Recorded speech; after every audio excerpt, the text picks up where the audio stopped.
and WCM. Yeah, that's fine as well. That's fine as well.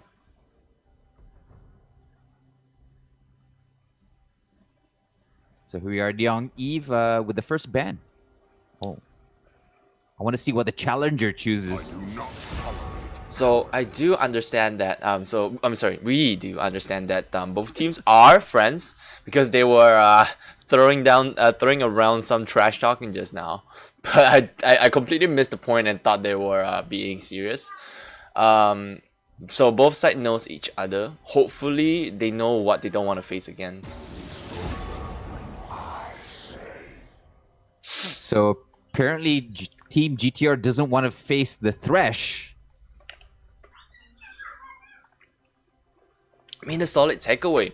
With a Thresh coming into whenever there's a Thresh, you have that strong crowd control coming with the hook, the flay, and the ultimate. And at the same time, if you don't want to fight, a lantern is easy to disengage. And so when the Thresh is present, you allow chances that that your jungle, if the jungle wants to dive, there is always an escape route with the lantern. And of course, the second ban on the side of Team WCM is the Cena, which actually I'm a little bit disappointed that we haven't seen any more of that fasting Cena tactic since you explained it to us in that one game.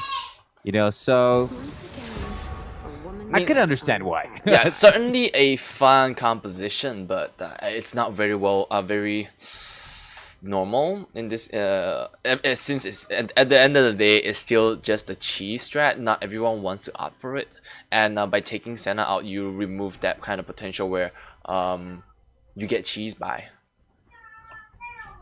Follow up there. Basically, it's like safety precautions. Yeah.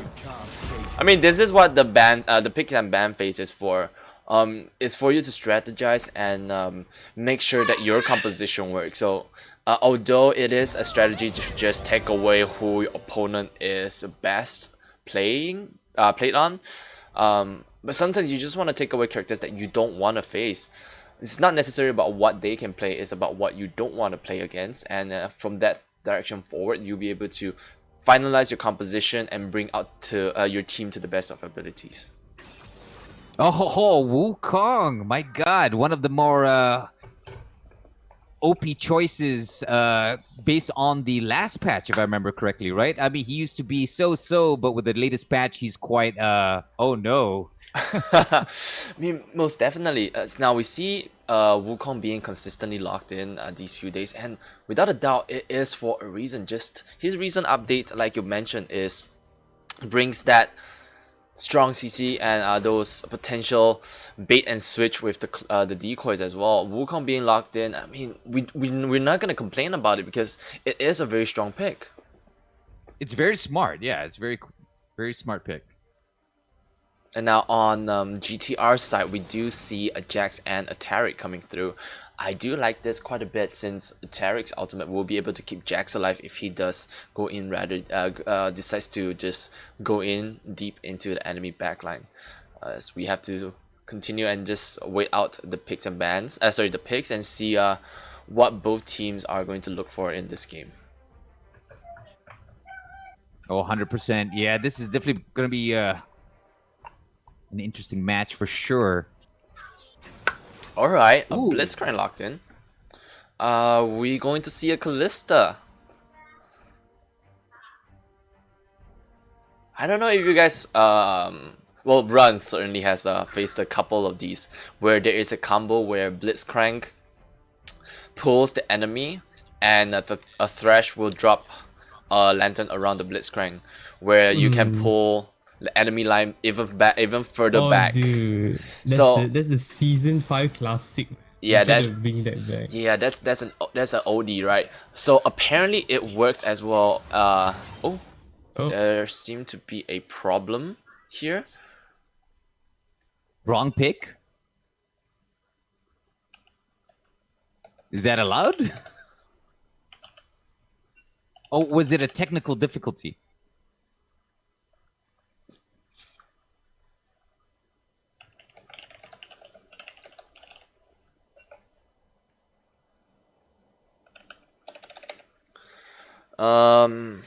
Is that allowed? I wouldn't think so. Um,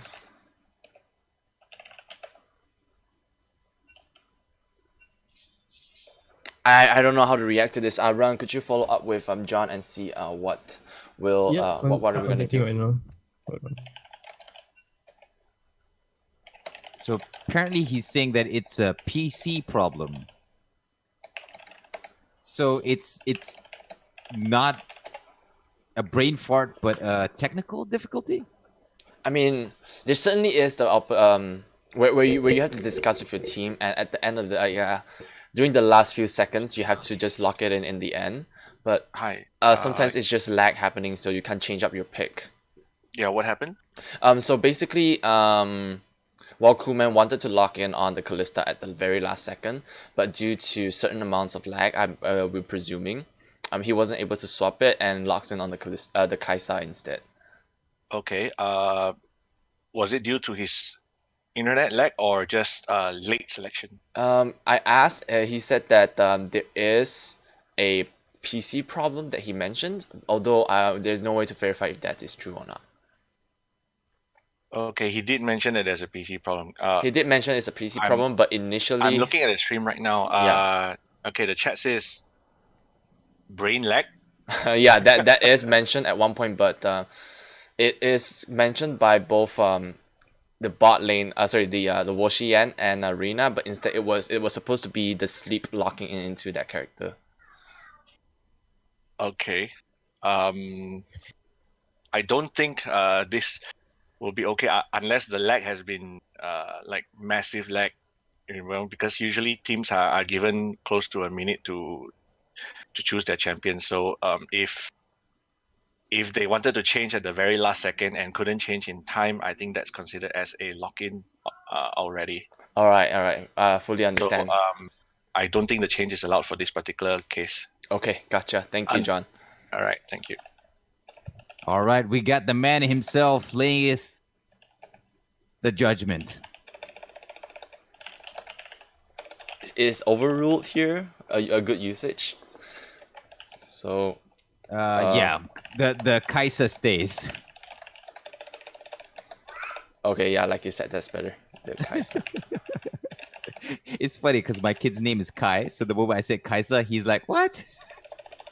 Sorry, Kai. Dude, that's a good name for a child, honestly. It's a pretty universal name. I mean, it's a name that could be applicable in Malaysia, anywhere,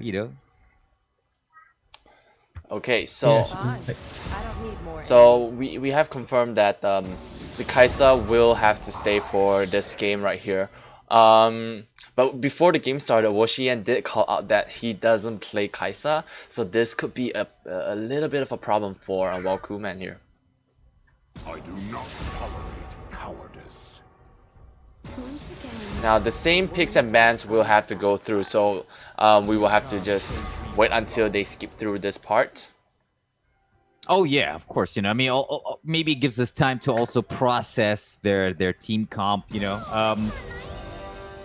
But yeah, okay. So first pick would be the Wukong, which is quite annoying if you're facing after him, especially he's got the Warrior Trickster ability where he just clones himself and goes invisible, and his ultimate is proven to be pretty devastating as well in a team fight. Cyclone, I believe it's called, right? Cyclone. Yeah. Jax is, I believe he's more on evading and countering attacks.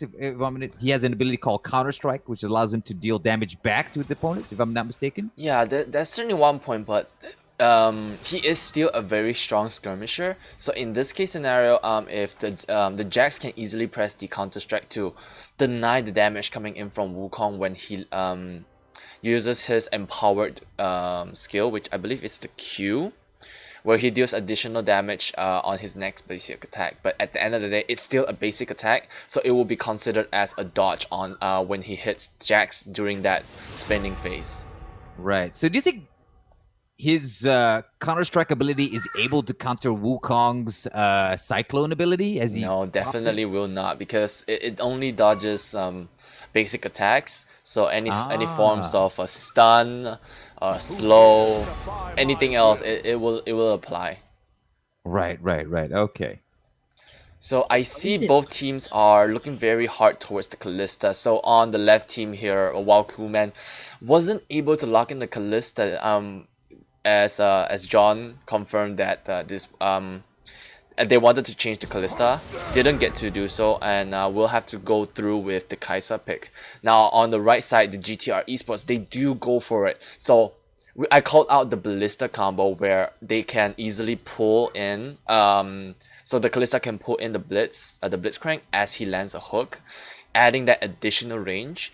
But on the other side, there is another composition that was mentioned during a this or that video from the LCS shortcaster, which is a Taric and Kalista combo. So being Taric, his ultimate has a short span of a time until it actually activates. So during that moment, Kalista can actually pull in Taric to wait for it to fully finish, and everyone around him will have it completed, and then they can re-engage from there on. So both teams with the Kalista pick has a very strong potential to fight it out. But as of now, GTR Esports will take away the Kalista. All right. Master. Oh, okay. I thought it was Master Yi? Probably. I mean, I do see the composition with the Taric going in. Taric can easily link himself with the Master Yi using the ultimate.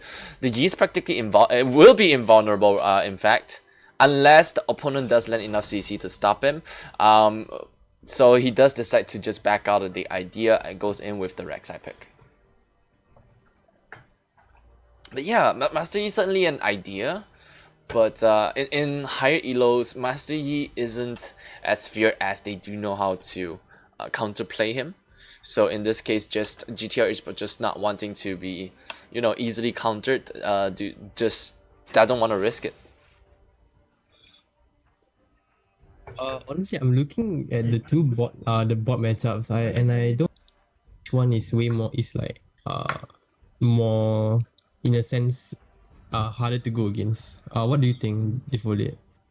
Well, if I have to put my votes right now, really both sides has their strengths and deficits. But I would like to point out again that Washian did call out that he doesn't play the Kai'Sa. I'm not too sure if that's a lie or not, but I will view this in a standard viewpoint. So in a sense, in the early game, Blitzcrank is really strong as he can just easily pull whoever he wants, if he lands the hook, of course, into his side. And Kai'Sa, with the isolated damage, with the enemy character being isolated, will be able to land more of her missiles onto whichever character Blitzcrank pulls. But on the other hand, Kai'Sa doesn't. If Kai'Sa goes for the Mana Mune build, it's gonna take some time until she gets her Item Spike, and that really just loses her strengths. So instead, we should see that the Kalista will be going for a Stormrazor build instead of the Mana Mune ban.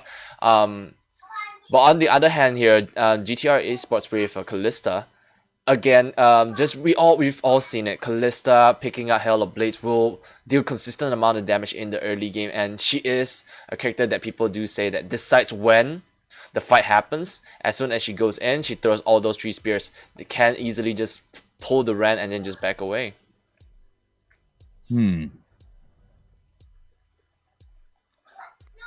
I don't know. I'm thinking the Kai'Sa pick might really mess up Team WCM, and give the advantage a little bit to GTR, because whatever they were initially planning is a little bit derailed. But the Wukong might actually give them a little bit of an advantage, but that was the first pick. So I'm assuming that maybe Team GTR, anticipated that, and hence why they went for the Jax and Taric. Thinking about it, Wukong is annoying, but I'm still thinking that the utility of Jax being able to stun the enemies with his Counter Strike might come into play and might be useful in a dire situation. and how annoying Rek'Sai can actually be, just burrowing around, as we've seen before, and just having pure map control just by going from one place to another burrowed.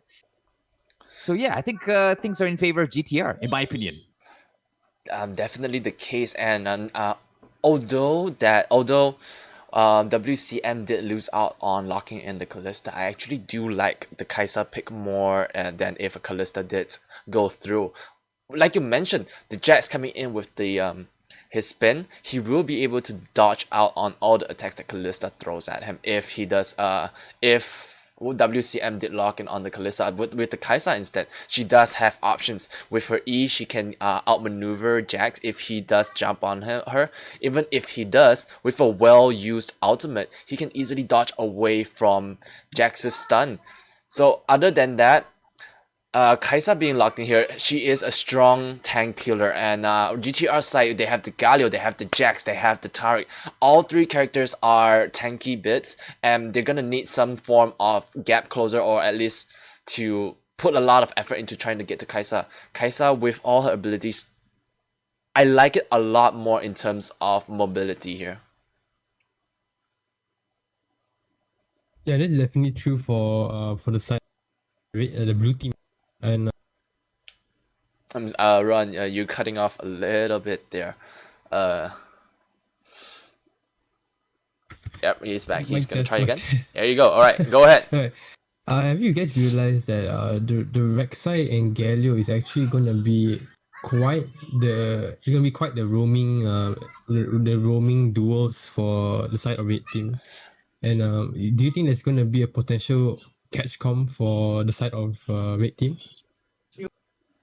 Most definitely. So we yesterday one of the viewers from the Facebook site did ask about if Galio is a good pick on the mid lane. So I called out that it's a based on the situation kind of pick. But in this case, yesterday I did call out that Galio needs to be against a mage and also needs to be against a assassin. What is LeBlanc? She is an AP assassin, so she in the laning matchup, unless the Galio oversteps and takes free damage, which I don't see likely since they are both really high elo players, both are rather skilled, Galio will be coming in really strong with the rotation. Galio with the ultimate will be able to go from one side of the map, from the middle of the map to both the top side and the bottom side. So as the game goes, it is most likely going to be four person per lane kind of situation going for GTR side. Oh, I totally agree. I mean, yeah, you're absolutely right. If Galio's popping the shield of Duran, as well as coming in with abilities like the Justice Punch, which allows him a slower, tankier type of guy to just closing the distance between him and the other middle lane champion. It's definitely one of those things that can close the gap if he's going up against a wizard or a champion with range. And definitely his hero's entrance is definitely an ultimate that can be very devastating in a team fight situation. Now, so right now we gotta pause. Yeah, apparently on Crewman certainly having several issues because their team that call out that their mid and their AD are taking a toilet break at the start of the taking series. A toilet break? We will have to send a warning down to them since both teams are given plenty of time before the game start today as well. So later, after this game, each team will be granted another 10 minutes of a break time. So we will have to send them warnings, but for now, I believe the game will be continuing very soon. So we see LeBlanc reconnecting to the game. I'm gonna read out a message from Renard So in my live chat, who says Nyong is one of the junglers in Singapore/Malaysia server. I don't know if he is, but I'll take Renard's word for it, and let's see if he can live up to the name. I'm not too sure what he means there. Does he mean like is he a pro player, or is he referring to the fact that he does play a lot of jungle? Because regardless, as long as you play jungle to a consistent amount, you do understand that you eventually will have to understand that how the pathing goes and how your enemy goes. So in this case, we've talked a lot about the Galio, the Kalista, the Kaisa, stuff like that. We haven't talked about the jungle. In the jungle Rek'Sai against Sejuani, which one would you guys favor?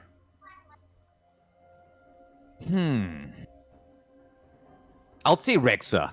I don't know. It's just looking at how Rexa has truly dominated a lot of games and just pure annoyance. And it's basically like an alien, like one of those alien movies burrowing around and just jumping out and going, "Chia!"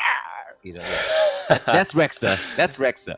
Coming, bringing in like the fears from those 90s movies. Oh yeah, man. No, I'll be honest with you. I play a lot of Pantheon. He's good in early skirmishes, but going up against a Rexa, it literally be like one of those alien movies, you know. I mean, yeah, definitely. Okay, so although what you say might be true, Rek'Sai does come into the game with a lot of potential, or a lot of kill potential rather, especially when he is backed up by the Galio and potentially the teleport coming in from the Jax.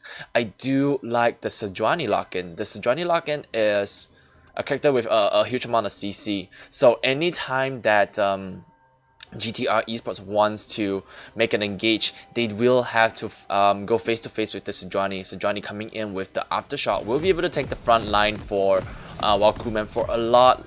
I would say a lot. I would confidently say a lot longer.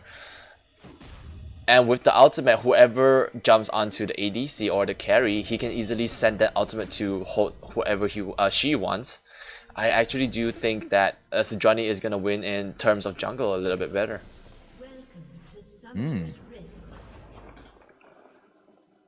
Now, GTR Esports are walking together in 5 hand in hand. We'll hope to see if they need to defend their jungle. Oh, there we go. We got a. Oh, okay. So that's from the Team GTR side. I thought it was from Team WCM. You know, sort of like a notification the enemy is missing. So yeah, again, both jungles putting down the ward in the river brush, and then both going for the same strategy as which to just get a simple ward, to put it down, and then go home and get an Oracle Lens. It will be resetted very soon. So yeah, so on the GTR side, it would appear that okay, never mind. They are just checking the bush. I thought they weren't going to help Rek'Sai in terms of clearing it out. Oh, Galio making a very deep movement here. Puts a ward onto the chickens. Will have vision over there. Sejuani most likely will be spotted out by by GTR Esports. And now let's see what GTR Esports will do with the information. A little bit of spamming happening there on the Galio side. He's just gonna have some fun before, you know, the game. He's building up his APM. Now here we go, the first engage. So with the spin, Wukong can't really trade around when the spin happens. So he would want to try to avoid the dodge, or at least the stun when it's coming in. So nothing much will happen for now.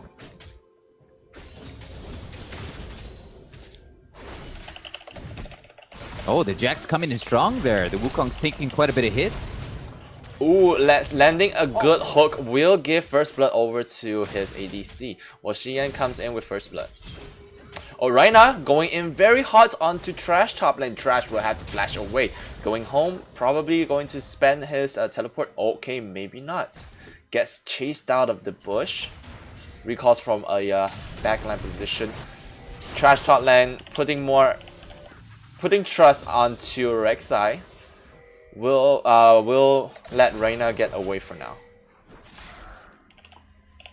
I gotta admit that Kaisa pick actually did pay off in the form of a first blood, so I think WCM should be pretty thankful for that mistake. I mean, for now, it's definitely more towards... Oh, hold that thought. Nyang. Okay, never mind. So I think it was more towards the Blitzcrank landing a good hook than the Kaisa, because the Kaisa was there to just pick up a free pickup. And right now we see that Kaisa will be going for the Mana Mew debut as he picks up his first item, the pickaxe.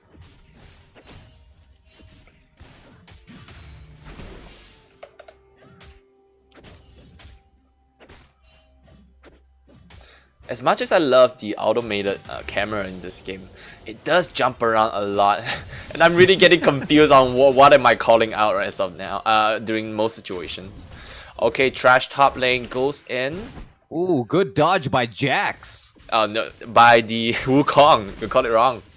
Oh, was it the Wukong? Yeah. Oh, I mean, oh, you meant the spinning part. Oh yeah, because the Wukong came in hitting the Jax, and then I think he popped his. Oh, I can't remember what the name of the ability was. Counter-Strike. Counter-Strike. Thank you. Okay. Well, I think Wukong did great there, using the clone to bait out the stun. As I think Wukong came in there a little bit more victorious in terms of trade. But isn't the clone more cooldown than the Counter Strike? I mean, in this case, or at least in any case, you want to stay healthy. It's not really about how much your skills are on cooldown right now, but instead it's that, oh, you know that your enemy has certain skills on cooldown and how you want to take advantage of it. So right now, Trash did take a little bit of an advantage since he knows that the decoy is down. Goes for a small trade, nothing much happens. Oh. But meanwhile, in the jungle, Neon flashes over, gets to flash to follow up. GTR will secure the kill over onto Sejuani. I mean, that's what I mean. Look at the Rexa. He came in, or technically a Rexa is a female, so she came in, burrowed.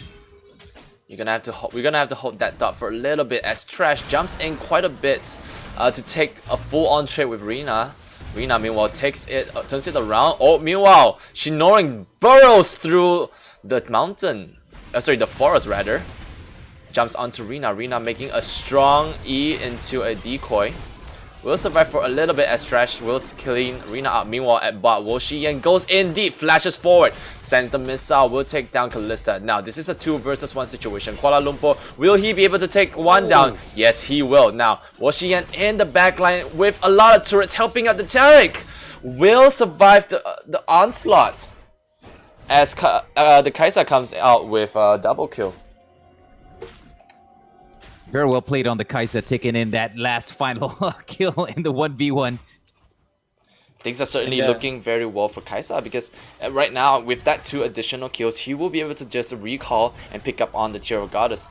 He is already almost halfway there to her item spike. Oh wait, no, she actually finishes her mana mune. Things are certainly going to be looking great for the Kai'Sa. That's actually pretty spicy, having that Kai'Sa the early 3 kills. You see, I don't think I believe when Wu Xian say she doesn't play Kai'Sa. I mean, it's one thing to not understand the Kai'Sa, but it's another that you understand the role of the ADC. When he say he doesn't know how to play her, I think he meant as in like he is not fluent with her. He's not well versed in the fluency of Kai'Sa. Meanwhile, their Blitzcrank lands a humongous hook. Meanwhile, Rek'Sai will be able to get away while burrowing. With the heroic entrance, will lock down onto Blitzcrank, and the Kai'Sa will take down the Blitzcrank. Meanwhile, the sleep comes over to try to help. Nothing much comes of it, while GTR Esports secures the dragon. Here's a thought though. What if the Kai'Sa player was actually playing the Kai'Sa like a Kalista? I mean, definitely, because both characters has a really short range in terms of attack range. I would say that they're similar. We can check right here.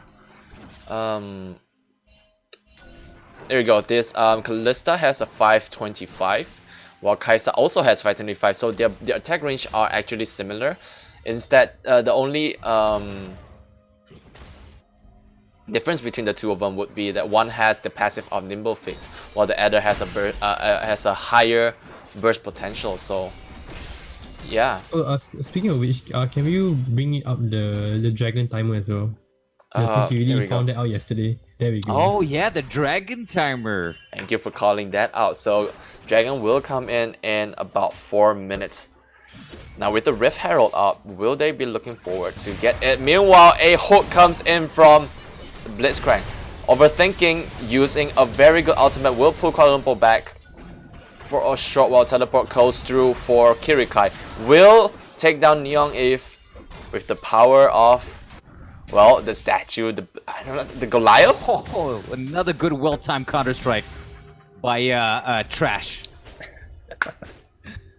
It's fun seeing them like brawling it out, but having no one dying. Just they just give up. It's like, It's all skill, you know. I mean, because the thing is, I kind of assume like being able to pop the counter-strike right at the perfect time. That's good reflexes there. Yeah, exactly. There we go. There's a bad one now. Maybe I should stop. Oh, okay. people. Hold up that thought, because Shinoring dropping the Rift Herald will just leave the lane, as if they put their hopes and dreams onto the Rift Herald, just taking a few turret platings for Trash. I thought they were gonna take down the turret. I'm a little disappointed. I don't think that's the case, because he doesn't have vision on where Sejuani is. Maybe we can see it because we can see both sides, but it's just a gut feeling for Shinoring there to not go for a dive for like a turret kill. I mean, you're definitely right, but at the same time, I want to see more bloodshed. I'm a little selfish that way, but yeah, totally making a good call from Shinoring to just drop the Rift Herald. Although I would argue that maybe he could have saved it up for using it at a different point, so they can actually secure a turret. But a safe play is still a play, so advantage is coming in for GTR Esports most definitely. The winning play is to not lose. Is what I'm yeah, guessing. the winning play is not to lose. I mean, so far I think the game's going relatively even. There is a 1k goal lead, but other than that, I think both teams are really showing how much they can control the pace of the game for each other. Especially the Galio there. We were watching him just now, really managing his abilities, coming in with a whirlwind, jumping out with the Justice Punch. Pretty clever. Pretty good Just management up of and his down. abilities. Yeah. And that's the that's strong what- point of Galio, because Yeah. as it's been, it will always be, into a LeBlanc can't really do too much in terms of trading with Kirikai, because as soon as she leaps in, Kirikai can easily use his taunt to slow down the sleep from getting away, and then we'll follow up with his E into a Justice Punch, into his Whirlwind. There's just a lot of damage coming through if LeBlanc misplays. Oh, meanwhile at top here, Trash makes a short trade. Nothing much to happen. They don't want much to happen. Have they not killed each other yet? Oh, wait, no, they have. Jack's got one kill over Wukong. Right. I believe it was a collaborated attempt, as Oh, yeah, Rek'Sai it was a there. collaborated attempt. Yeah. Technically, it was the Rexa plus Jax. Sorry, Rek'Sai. Rexa is the singer. Wait, there's a singer named Rexa? Yeah, baby Rexa. Oh, okay, her. Okay. I mean, I thought about probably Rexar from World of Warcraft. That the too? Beastmaster, That the too? Beast Caller. Okay. Oh, meanwhile, Shinoring and Kuala Lumpur coming in strong onto Woxian. Woxian lands the ultimate. Lands the initial basic attack. We'll use the ultimate to get out of there. Meanwhile, Shinoring flashes forward to knock up Woxian, but nothing more will happen from there. Oh, taking the risk there. Oh, the sleep using her teleport will come in strong, taking down Shinoring. 4 members from wow, cool, man. Grand entrance coming in from the Galio to flash forward for the stun. Will drop over to the Sejuani. Meanwhile, Woxian is not going to chase, as they are probably going to start looking onto the Drake rather, or maybe not. Yeah.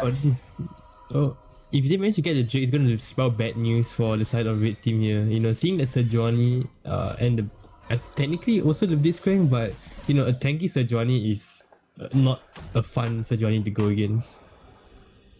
That is Especially true. for a burst comp like Kalista and Jax.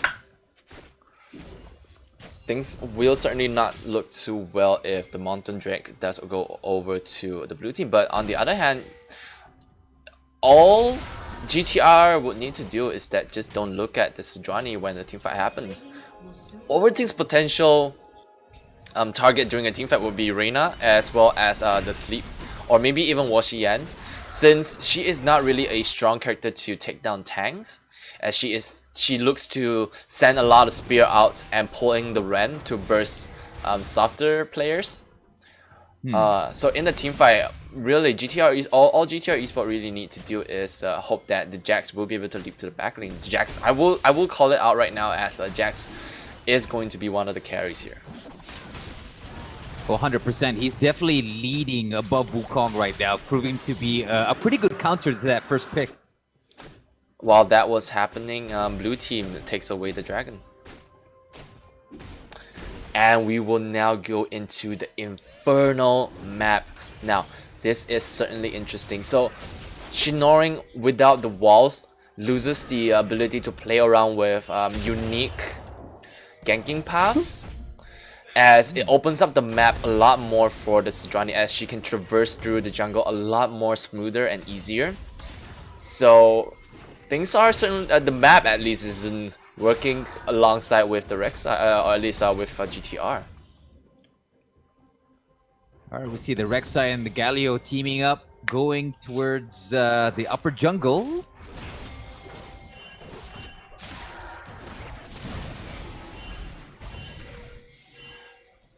Ooh, GTR understanding that a lot of WCN is coming in, so they just bailed on the blue buff. Starting to look towards contesting for the Rift Herald. Nice teams whirlwind by the are- Galio. Takes a little bit of a chunk onto Woshien. Okay, now Rift Herald is starting. Now the question is that if GTR Esports wants to contest. I don't think that's the case, because Trash is like pushing down bot lane. They are looking for a trade. Taking. Ooh, I do hope that the Wukong will be able to rush in time to defend the bottom lane, and most likely it would be the case. I don't understand this then. I would really think that at this point of time, GTR Esports does have the potential to win any fights, but I guess they just don't want to take on any 50-50s. Yeah, that's true. Especially at this level, you wanna make a certain decision every single time instead of going for riskier moves.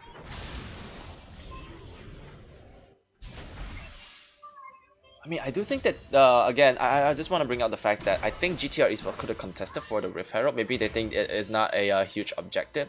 But regardless, I think they could have sent Trash top lane up there. Using Actually, his... something happens to the Wukong. Did he just stood there while getting hit by the minions? Yes, it is a form of a wave control, where he wants to freeze the lane around here. So you see his minions come in and will be stopping around here. So right now, this freeze will allow him to farm a little bit more, as Jax has no farms to do, so he has to just back off. Wow, I didn't... Okay. I didn't realize it was an actual tactic. That was... Yeah, Well done, sometimes Wukong. Sometimes you think that he like disconnected or something, you know. But Yeah, that's what I thought. I was like, did it disconnect? I mean, No, that's one way to play Wukong. So in the old days, that's one way to just suddenly stand still, not do anything, to try to trick your opponent to think that, he's using his clone, so he won't hit you. yeah, I used to do that. Yeah. It's actual trickery, you know. So meanwhile, LeBlanc goes in. Will just pop back right out because they do not see any potential of a dive kill right there. Meanwhile, at Oh yeah, mid, view discretion. On my side, it's gonna rain really heavily, and if the viewers hear any thunder or like loud bangs, then that's my fault, because it's raining. It's gonna be a thunderstorm soon. All good, man. All good. oh good. And I mean, nature, thanks for calling that out. Thanks for calling that out. So like we wouldn't be scared in the middle of a fight. We thought that suddenly the Thunder Lord is here. Zeus from Dota 2 comes into League of Legends. To hell yeah.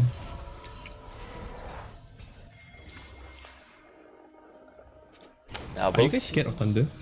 not really. I not used to be. particularly. Back when I was a kid. I'm more scared of the winds coming in from a thunderstorm than the thunder itself. Because at one point the roof of my house did get blown away man. once. Oh man. I wouldn't say that was traumatic, but I am scared if if the rooster thing goes off again, and I need to protect all my electronics and stuff like that. So yeah, that's one of my fears. PC, man. Bro, I mean, I just got the new PC, man. Don't ruin it. Please don't ruin it, nature. Wait, you just got a new PC by your CPU overheated? Yeah, I mean, it's a circle of life, man. I mean, we were running like a very long stream. So, and true. probably that my room was, I did turn off the air conditioning for a little while, and maybe it overheated from that point. You overclocked your PC, didn't you? That could be it. I mean, I don't do those settings. I actually don't know how to run those settings. But it could be just the consistency of like of all the programs that I'm running at the same time. So yeah, could be. Could be. Or you overclocked your PC. Or maybe not you. Whoa, but meanwhile, that bot trash. It's in a unique position, jumps over the wall and flashes away from the hook. Mackin, I have to say, that was a splendid hook. Alright, Kuala Lumpur coming in strong with the ultimate. During this period, no damage will go through. Rina does the spin. No damage coming through again. Will knock out several person. Things are not going well for Wild Crewman as they drop 2 of their members while taking down Kirikai. Meanwhile, the sleep flashes away, abandoning Neon Eve.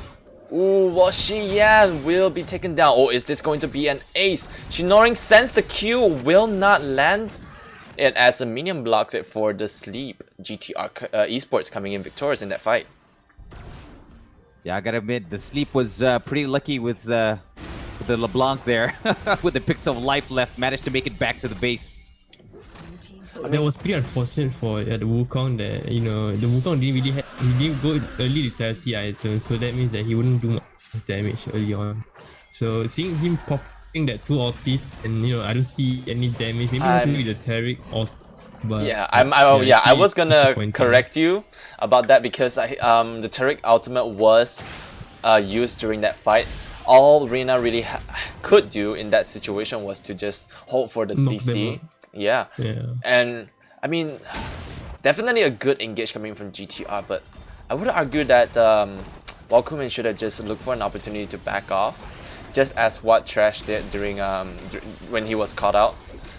But of course, props go to GTR for being able to just start up a fight like that.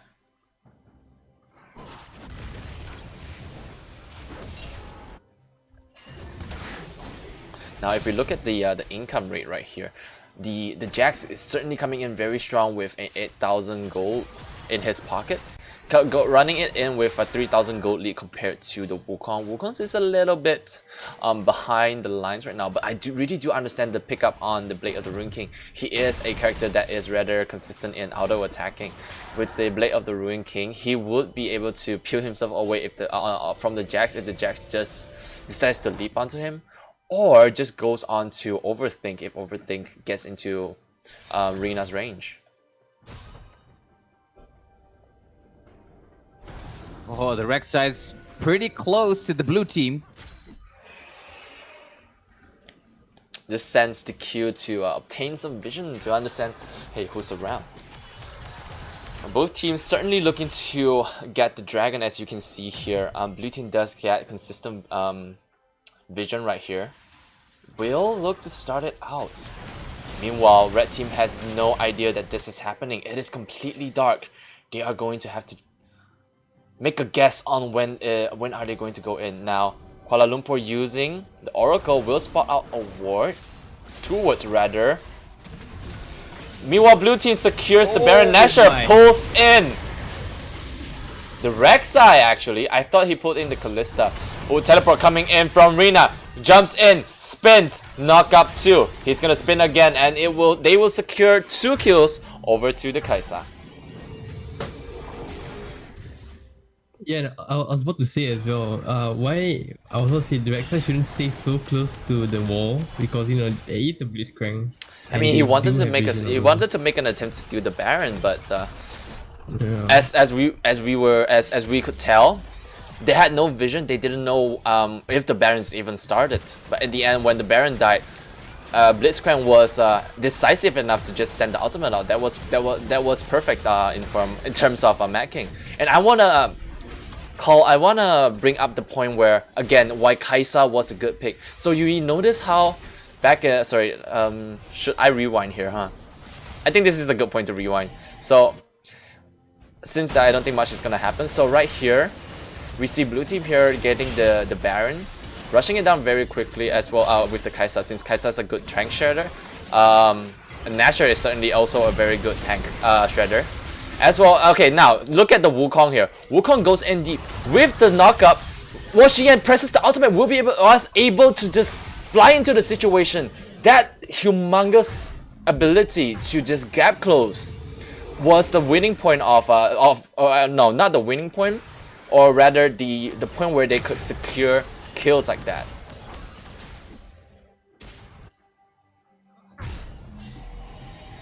I guess that's what happens when you're trying to clear wards in the jungle.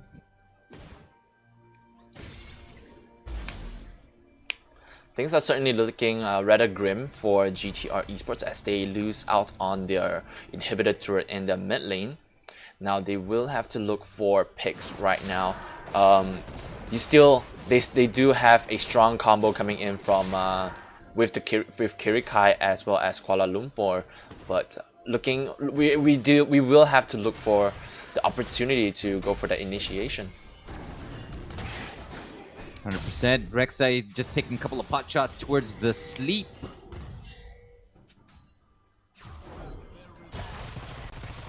Oh, meanwhile, Kai'Sa suggests the red buff will come in a little bit scarier. Oh, I want to call out another thing that I completely missed out on. Woxian does pick up on the Hell of Blaze instead of the standard pick, which would be press the attack. I am not totally on board with the idea, but it does give him a little bit of trading potential in terms of the early game, as we saw just now. And right now, while Crewman does and will secure the Drake, Mad King, ooh, Woxian bursting down the Rek'Sai. Now Woxian popping the stopwatch will be able to survive a little bit. Now kiting around with the amount of crowd control going through. Crewman will secure kills after kills. Woxian being over a little bit too deep into the enemy team will be taken down to sleep. Dashes away while Rina will help the sleep get away.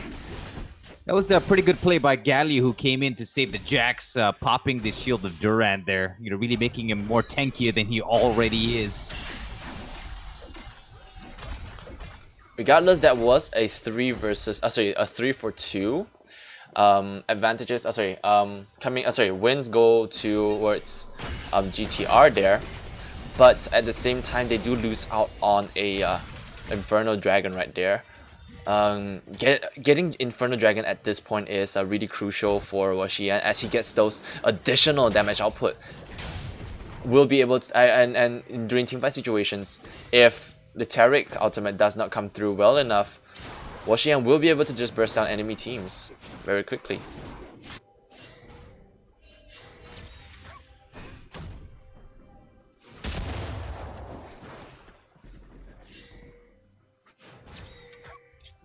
Okay, I want to ask you this question, right? You see this game being really close, coming from both the sides. There's only like less than 1,000 goal lead for the red team, and you've seen what the Kai'Sa did to shred the entire team.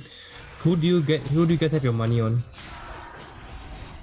I got my money on WCM. I mean, although it's pretty close, but they definitely have taken a lot more turrets. Although like GTR would have the defender's advantage, but when you don't have your turrets up, you know, they're going to be stuck mostly around their base area. You know, it's going to be hard to defend and hard to see Team WCM crawl around. Yeah, I definitely want to agree with Mo right there, and I want to call out, sorry, not to call out, but to disagree on what you said. This is not a close match right now, although it may look like so when we look at the gold difference. Just the amounts of turret taken by WCM, it does push the front lines of GTR Esports back, and with the amount of turrets gone, if WCM can set up a good side push or a good wave to push into the GTR Esports side, they will be able to secure the Baron rather easily. So as of now, we do see Wukong and Jax in the bot lane, both with teleport. Now the question is, do they want to start it? if nothing happens and if both teams, if Rina decides to just, or actually rather, GTR making the initiation.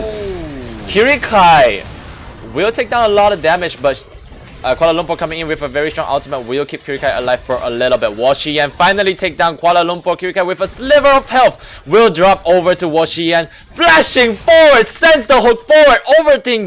Overthink gets grabbed back, pulled in. Now Rina, oh not Rina, the sleep rather, teleports forward, will look to secure Shinoring, sends the Q forward, will take him down, and GTR runs away, trying to, Trash runs away, tries to equalize here.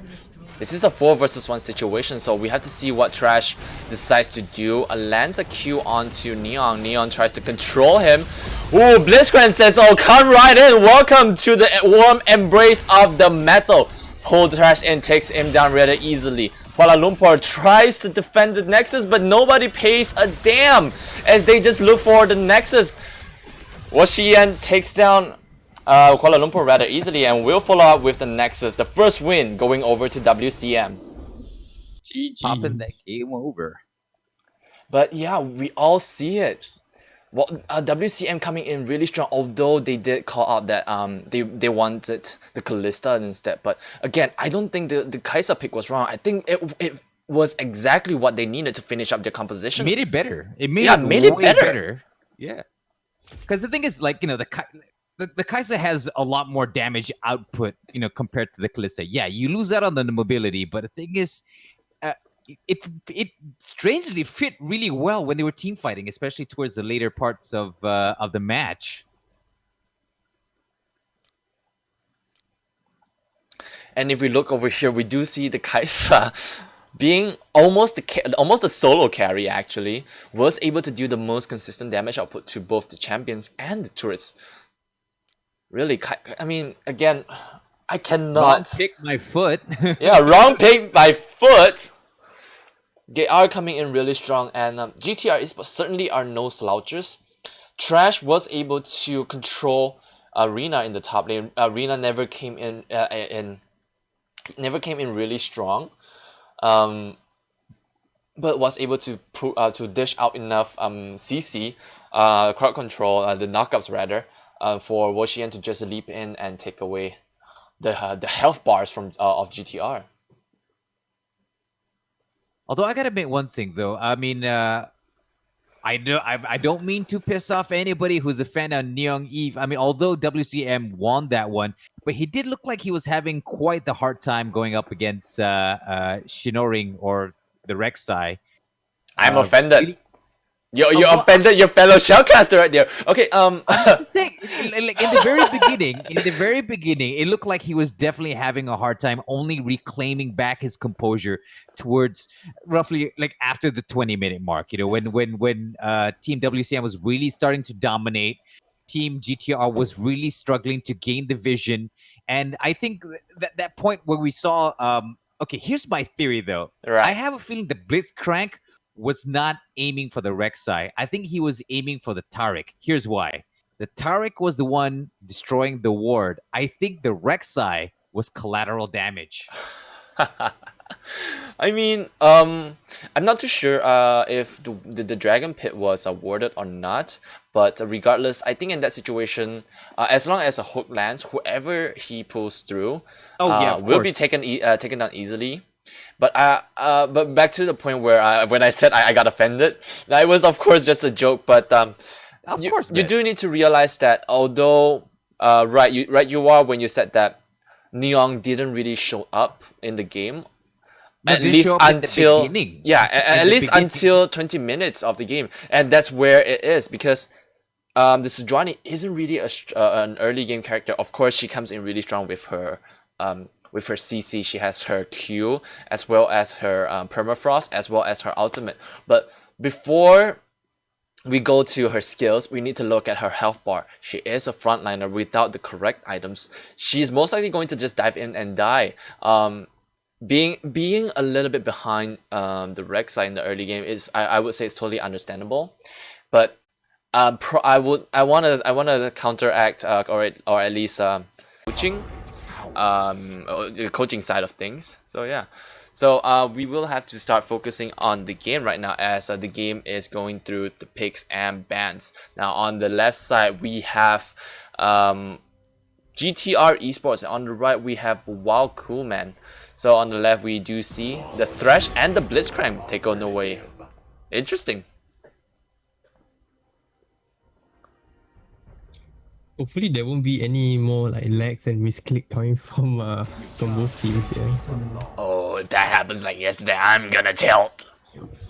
I'm gonna go grrr on these people. People actually took that as not a joke and a serious statement. I mean, I don't think people. anyone will get tilts from Champ Select I mean, unless, you know. I mean, yeah. I mean, for our state, for our situation there, like we were trying to get the schedule ongoing, but mishap happens definitely. I mean, I'm just calling out like what I'm doing. Sorry, how I'm feeling. I don't mean any personal like insults or anything towards them. So yeah. Okay, so right now on the right, we do see the Senna as well as the Silas being taken out. Two again very strong characters. So yeah, right now so GTR Esports recognize that they can't, or I'm not too sure if they can't play the Kalista, but they do not want the opponent to take up the Kalista, and they will lock in on the Trundle pick. Yeah, like Mo said. So why do you sound like you have questions about that pick? Oh, no, I mean, like I was sort of expecting for them to take the Wukong, but like, you know, I mean, Trundle's not a bad choice. Don't get me wrong. I mean, we've seen really good plays by the Trundle, but okay. I mean, Strong jungle pick. I definitely see what you mean there, because we already seen how strong the Wukong is consistently. So for GTR Esports to be ballsy enough to say we're not scared, I would say maybe they are still confident on if Arena does pick up on the Wukong. Trash top lane would just have to lock in on the Jax again. I have a feeling Team GTR is just trying to piss off WCM, because you know why? They took out the Kalista again. Stopping them entirely. Hey, you didn't get to play the last round? You're not gonna get it either. Too bad. Too bad. Yeah, wait until they pull out the Kaisa again, and then they. Oh yeah, that's true, right? I mean, it is a possibility. Nautilus, along with a Kaisa, is a very strong pick. A composition, rather. I'm guessing after this game, if let's say I think maybe next game if the red team actually wins, I think they're gonna Kaisa in his champion pool now. Oh, and the Harvard and Kaisa. Taunting. He's taunting. I like this better. I don't want a Kaisa. I like this better. No, go to the Draven. Go back. We want the mustache. Come on, man. Mustache me, please. No, and they lock in on the Kaisa. Unfortunate. I wouldn't say unfortunate. So they certainly want to win. So the I think they considered what happened the last game. So the Kaisa was given was taken by a Walkuman, and Woshian certainly shown that he was not a slouch on the Kaisa. I guess GTR Esports doesn't want that to happen again. So they take away the Kaisa away from Woshian. And of course, as a counter pick, we will see an Azure locked in here as a very strong, just stay safe and poke until they're low, and we have a Nautilus to go right in.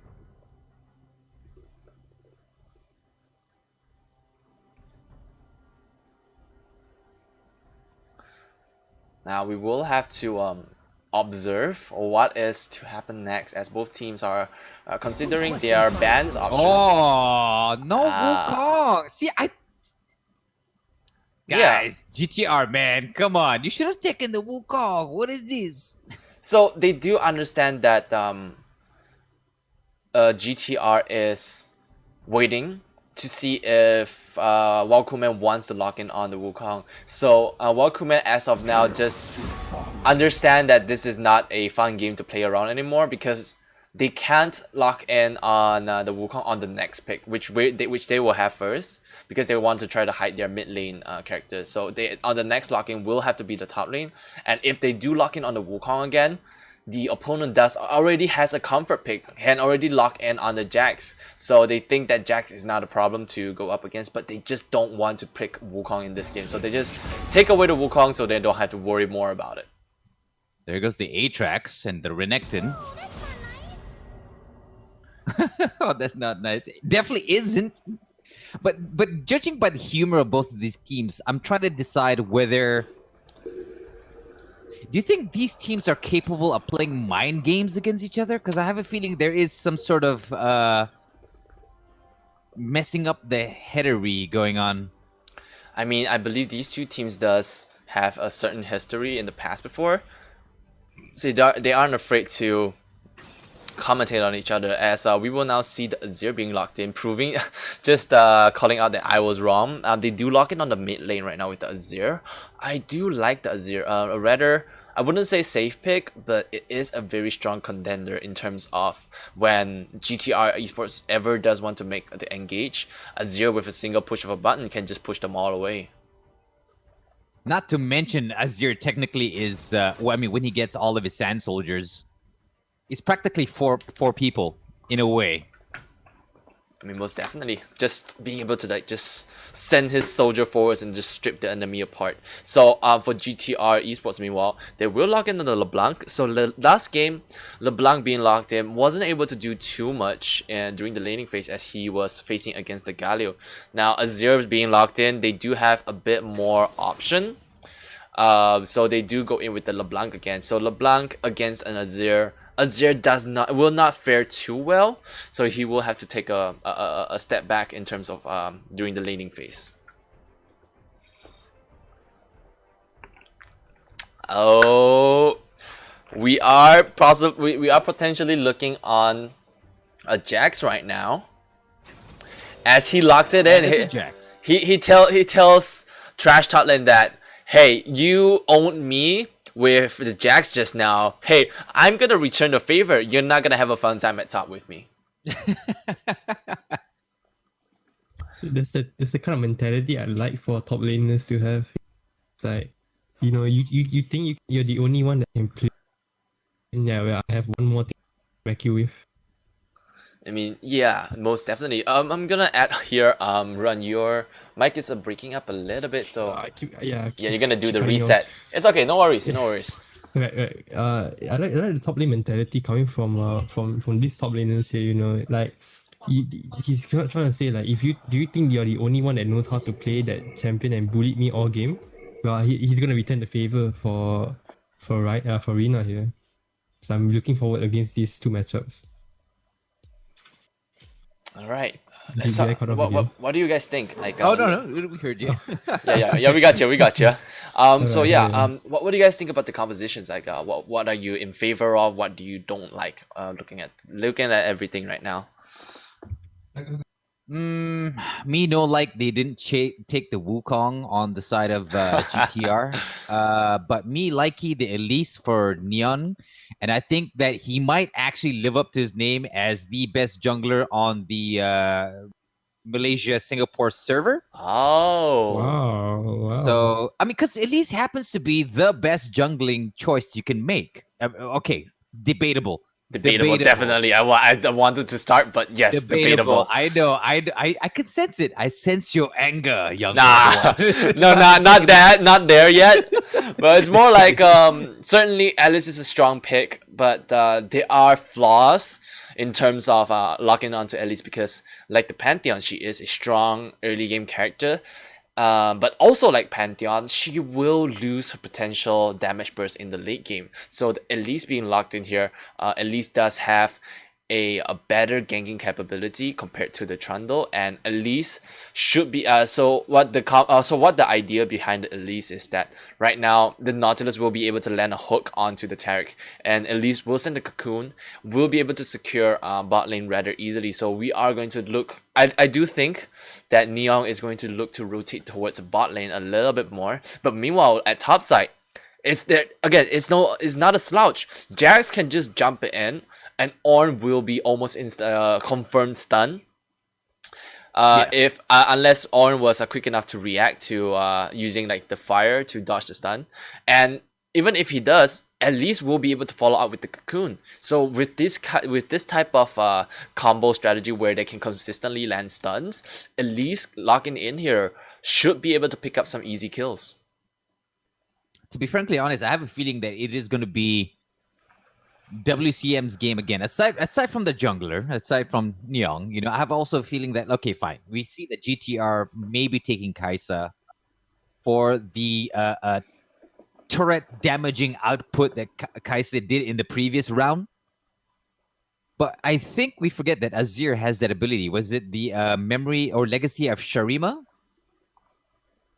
Where he's able to put a turret on the stump of a previous... Yes, in the lane, right? So basically, he can summon a turret, which gives WCM an added advantage if the Kai'Sa did what she did the previous game, which is clear off turrets. Yeah, so totally agreeable. So you have a stance, or at least a position to be around if a team fight does happen, where the Kai'Sa needs to actually think about what her positioning will be at. So if she does go in too deep and goes into the turret range of Azir's turret, she's just going to be taking like some free damage coming through. So right now we will be going through the game.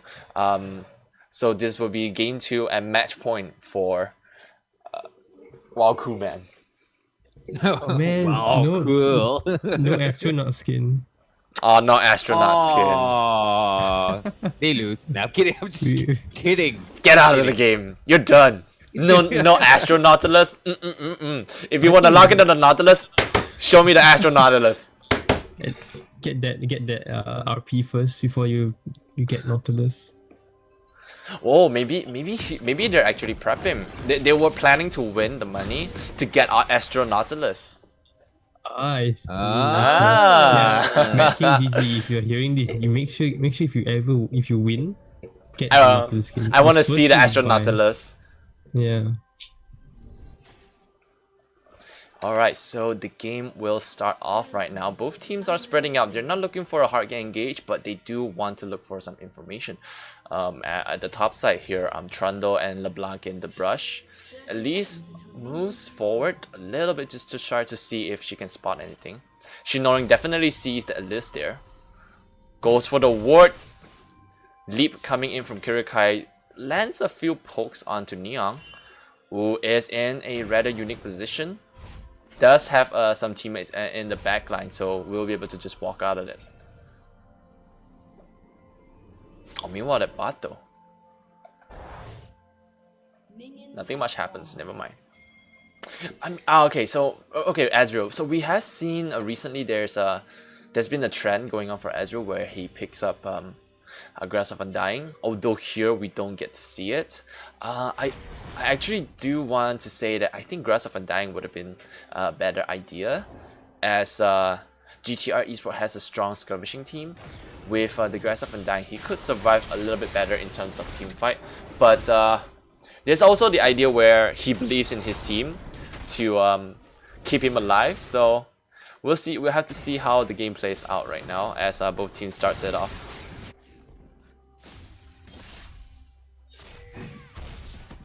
Ooh, Azir coming in with quite the harass. I'm sorry, not Azir. LeBlanc. LeBlanc. LeBlanc hitting the Azir. That's what I meant to say. Although LeBlanc will be able to burst the sleep down, Kirikai rather does have to be aware of how strong the sleep is in terms of wave clearance. So if she oversteps, she's just gonna take some free damage coming in from the sleep. I think I gotta remember now that the sleep is playing Azir and not LeBlanc.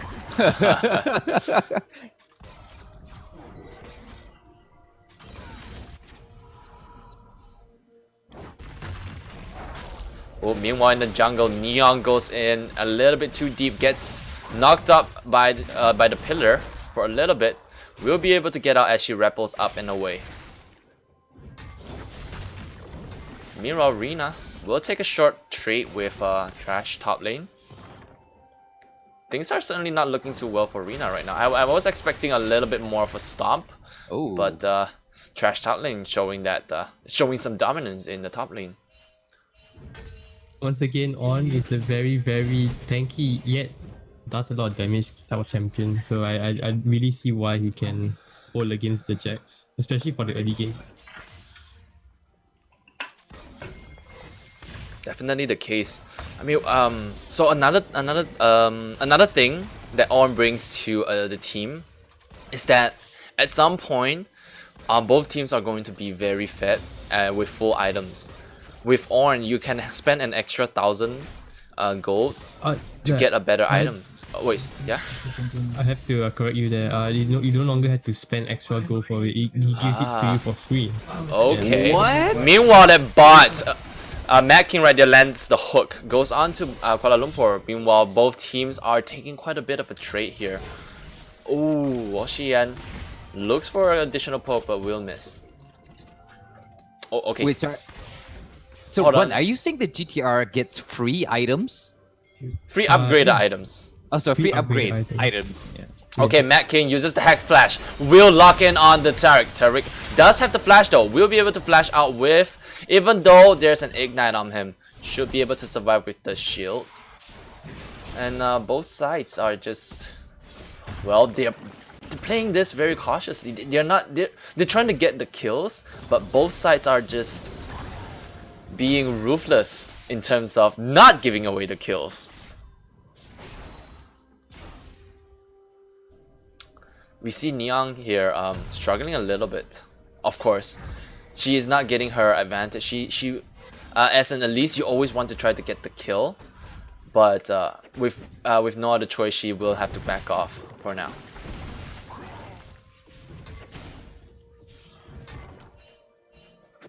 Pretty good back and forth between Rina and Trash right here. The Jax and the Ornn.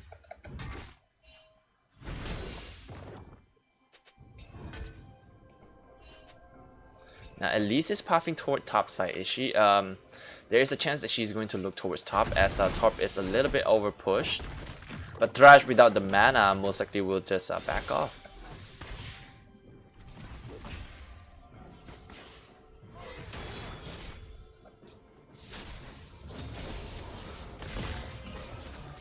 I'm not too sure what Overthink believes, because he is attempting to build the mana Mune build, but there is a slight mistake where he is picking up the Tear of Gardas instead of Oh my pickaxe. god. Hold up right now. Oh, Rina makes a good flash. Doesn't get knocked up, but will not be able to stay alive as Neon Eve comes in strong, countered by flashes Elise. forward. With the cocoon, we'll be able to secure the kill onto Ornn. Now, mid, Azir versus Kirikai. Kirikai uses a clone to try to distract the sleep. Looking at the right target, goes forward, gets a little bit of a shield. With the minion, they take down Kirikai. Not bad. I gotta admit though, I quite like Trash top lane. And his move there, you know, when he called in the Forge God to go after the Jax, I think that was a pretty good move. But the Elise coming in and really positioning himself in the top lane, that was pretty lucky. That was pretty lucky, and worked in favor of WCM. I mean, most definitely so. In the revenge kill. Yeah, I would like to say that it's just Elise being okay. So the Elise being able to just react to such a fight, he does understand that Rina was in a very bad position. He has to help, but just making that decision to just turn around, because I do know, and or at least I do think that she would have tried to just go for the chickens and maybe look for a gank at mid. But in that instance, she was able to just press a single button to be like, hey, click, click, brain, it's time to turn to top. And then being able to secure the kill right there. Oh yeah, of course, especially since Trash top lane, you know, with the Ornn, he was pretty much mostly damaged from the fight between Jax, aka Rina. Yeah, so we see Neon there take gives actually gives the blue over to the sleep. Now we already mentioned how that LeBlanc has to be careful with Azir admit as his wave clearance is really, wave management actually, is really strong. But with the blue buff right now, LeBlanc has practically no chance in securing CS if Azir just decides to just shove it all in. Look at that. The stick can easily send his soldiers, I almost said minions, but his soldiers forward to chunk down on Kirikai. This opens up Azir to a potential gank, which it is looking to set up some wards. Maybe not ganking, but does set up some wards in the river.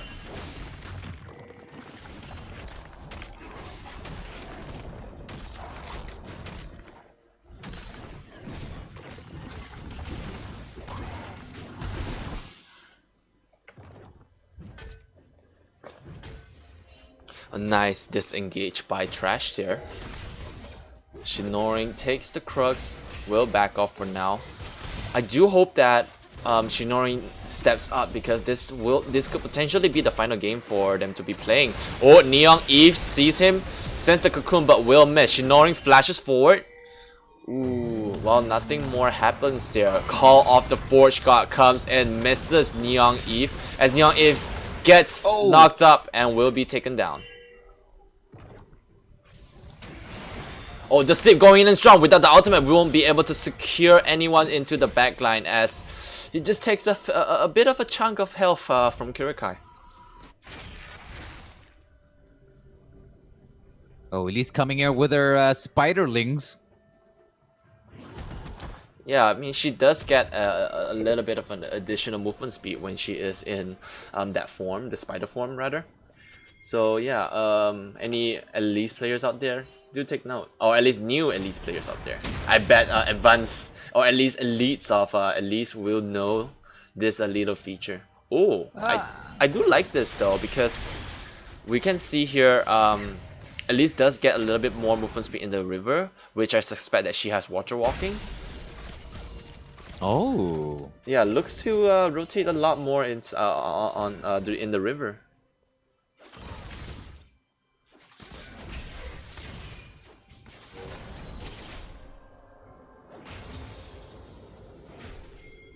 Still not much happening in the bottom lane here. Both sides still playing it safe. Barely any kills, barely any deaths. Top lane, however.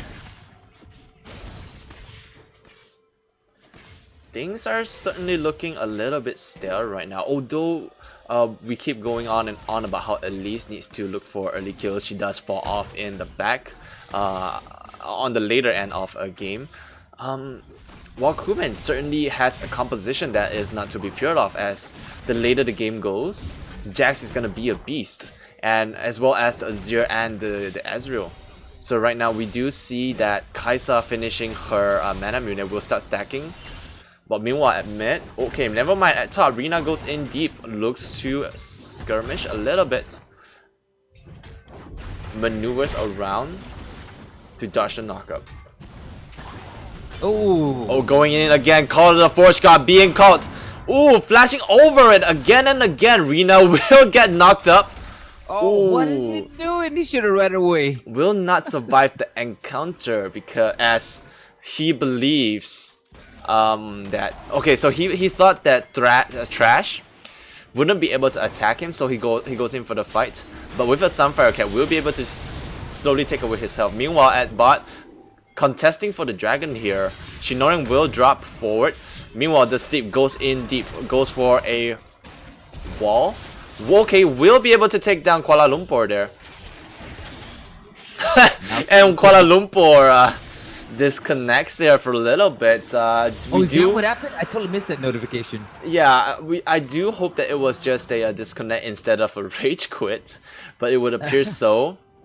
As wait. Oh, LeBlanc. You think it was a rage quit? Nah, it was just a short moment of call. I don't think so. It most likely just a disconnect there. Yeah. Hopefully so.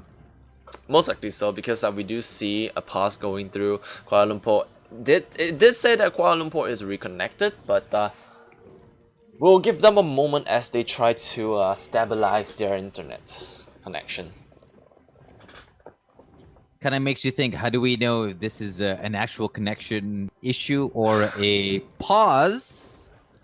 to re-strategize. I mean, we won't have any really real proof. I mean, I'm just we have no real proof. I'm just thinking like Okay, what if Tarek's ready.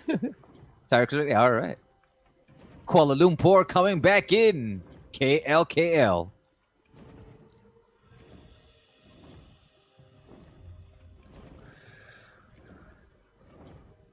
Although he says he's ready, both teams aren't unpausing yet the game yet. Maybe He's saying there's, Wi-Fi some- lag. Yeah. Yeah. Why Wi-Fi? Ethernet, man. Ethernet cable. I mean, some people do play on their laptops actually. What? Laptop don't have Ethernet port? It's a little hectic to just unplug and replug every single time. You have to bring your laptop out. So I do understand people just go for just to use the Wi-Fi, because certainly you don't have to spend extra money to get those cables, I guess. And not everybody Maybe. has extra cables at home. I'm Or a pretty maybe- serious gamer. I usually, even with a laptop, I play with the Ethernet cable. I mean, I totally understand that, man. It's just a Yeah, security. It feels safer to play on the Ethernet instead of the Wi-Fi. Yeah, less fluctuations. And speaking of maybe I'm sorry, Ron. Your audio is being a little bit wonky there. I think we lost Run. Most Run? I was Are you not very still there? likely. as soon as I talk Here you go. Yeah, Run. as soon as I talk about Wi-Fi, I started lagging. Alright, this is I know, bad timing. ironically. Oh my goodness. Yeah, Speaking it's- of Wi-Fi, Better not like Uh, shit talk them, you know. maybe Kuala Lumpur is actually playing outside of it. Maybe he skipped the quarantine rule and he went to play, at this nearby. You can game. Okay, your Wi-Fi certainly disagrees and it just cuts out whatever you said there. But I don't think we're here to theorize on what happened. As much as I would like to continue on, there is action going on the game. Sleep will have to flash away from that. We'll be able to get alive there. Meanwhile, a 3-man gank onto the top side. Call of the Force God being called in. Oh, Wo Shi Yan uses the teleport. Will support his top lane as both sides just disengages. Oh, and we have here Nyong dishing out Elise's spider form along with spiderlings taking on the ward, really affecting the vision of Team GTR.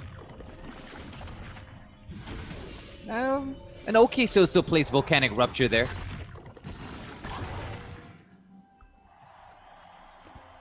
Oh, we hear the cheers for the Elise as she heads back home. I mean, I really love the world skins, the world winner skins. I believe FPX will be choosing the next skin line. I believe the list is already out, but oh man, I can't wait for it to actually come out. Okay, Kirikai leaps forward, goes for the dash, will chunk down quite a bit of health from the sleep. The sleep alone and caught will go down to Kirikai. Meanwhile, a teleport is coming through for Trash as other members coming in from while Kuman is spotted. Oh, that was pretty cool. That random spiderling just scuttling across the river towards the enemy. Yeah. Am I back? Hello. Oh yeah, welcome back. Yeah. Thank you. Alright, meanwhile, Kuala Lumpur popping his ultimate will go in deep for the Mad King as the four of them gangs up and tears him apart. Tears apart the layers of armor on him. And GTR Esports will secure the first turret. The first turret goal. I had no idea what Trash top lane was doing because it looked like he just went down, popped the God of Forge, and then went back up. Did he just go down just to pop his ultimate and go back up? No, he initially teleported down bot because Walkuman, a lot of the members from Walkuman are moving over. So it is a defensive call. But that defensive call did pay off a little bit as they pick up Mad King as well as the first turret blood. But meanwhile, Rina will say will avenge the bot lane turret by taking the enemy's top lane turret.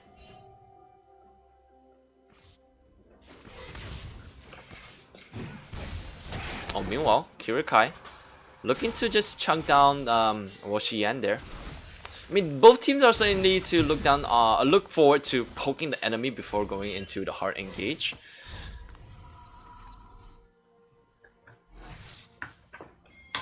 This game is certainly in a very even position as both teams are coming in really close with 26,000 gold right now.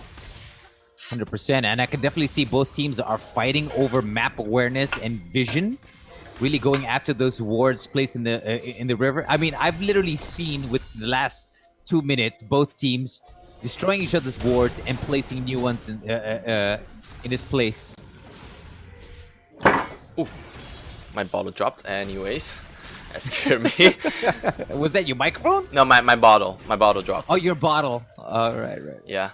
But yeah, I want to call out something that I specifically said that the Kaisa picking up on the Tear of Goddess was a mistake.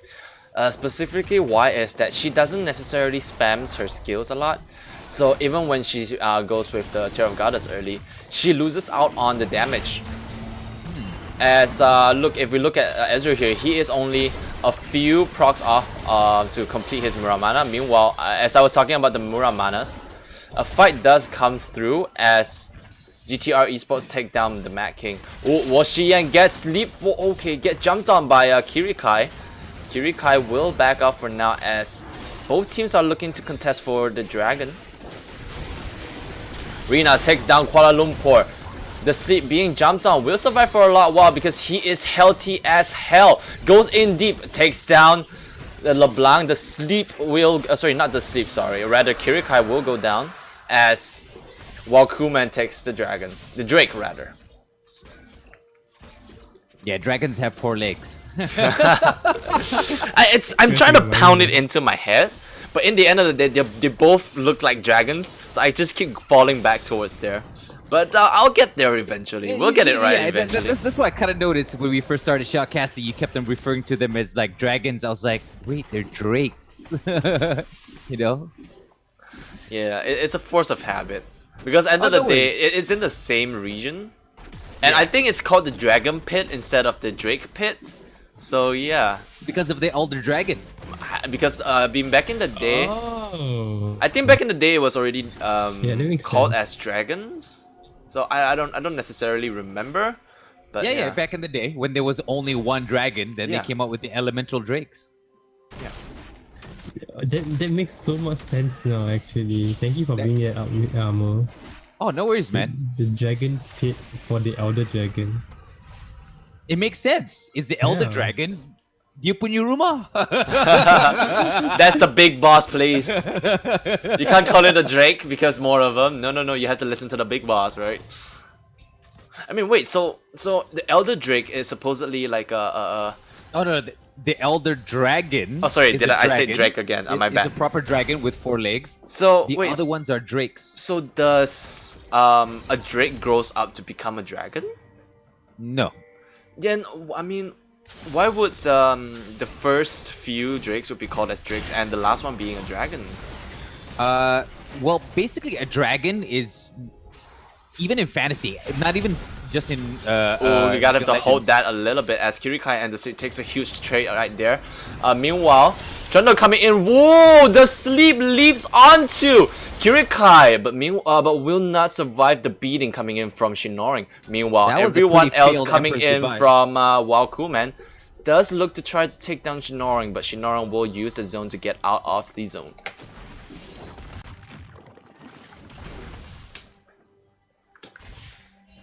But yeah, drakes.